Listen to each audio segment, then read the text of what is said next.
And we're back. So I'm pulling my roast out of the oven.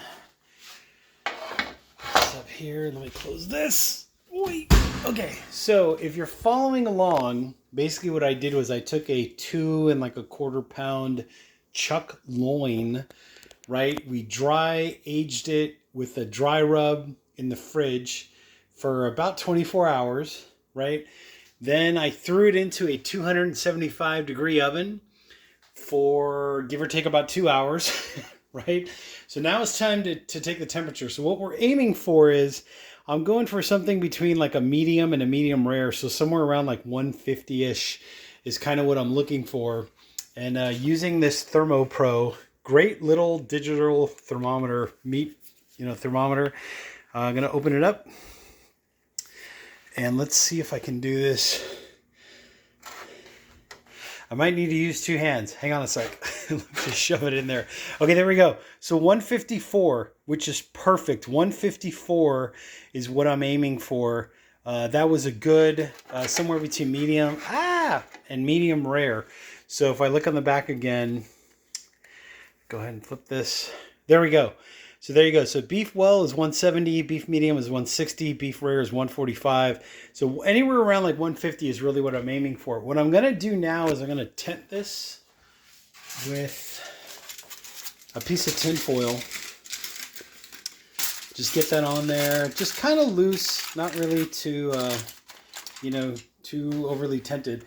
I'm going to shut off my oven because we're done cooking. And basically, to bring everybody up to speed, actually, let me leave this here just so you can all see it for a sec.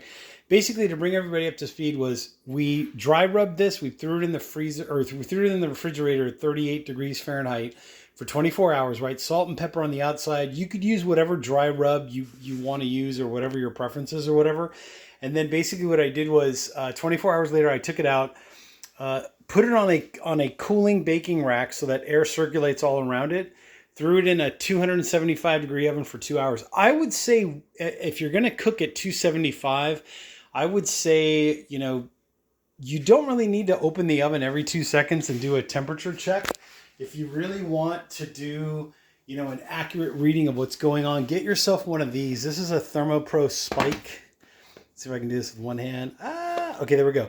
So there's the spike. You can always put the spike in the deepest, thickest part of the meat. Right, so up and down, left and right. Try to find the thickest part, which is this end, and then go ahead and put your spike in like dead center, up and down, left and right, like do like a crosshairs, hit the dead center. And then this will link to your phone. You can always do an accurate, temperature of every second that's going on with what's happening inside your oven. But anyways, basically 2 hours, 2 1/4 pound-ish, let's say chuck loin. This came out perfect. To me, this is perfect. To hit like 152 or whatever it was, 153 on the dot, that's between medium and medium rare. It's perfect. So what I'm going to do now is I'm going to tent this and let this rest for about a half an hour. And it'll continue, like carryover cooking will take over, and then it'll start cooling down. Basically, after about a half an hour, I can transfer it over to a nice cutting board and then go ahead and slice it up in like nice, really thin, nice little slices. And then what I did was I also made a sauce to go with this. If you check out the videos before this one where I almost lost my phone and the food processor, definitely go in the blooper reel. You can check out the sauce that I made with this, which is basically cilantro, flat leaf parsley, red onion, garlic, some capers, and some horseradish, basically are the main ingredients. And just kind of rough chopped it to kind of get like a nice little like relish chutney kind of consistency, like a sauce or whatever. But anyways, if you do like what you're seeing, and you do like, cooking these kinds of things and roast for the holidays or whatever, hit that like button, hit that subscribe button down there below, and I will catch you all on another exciting video.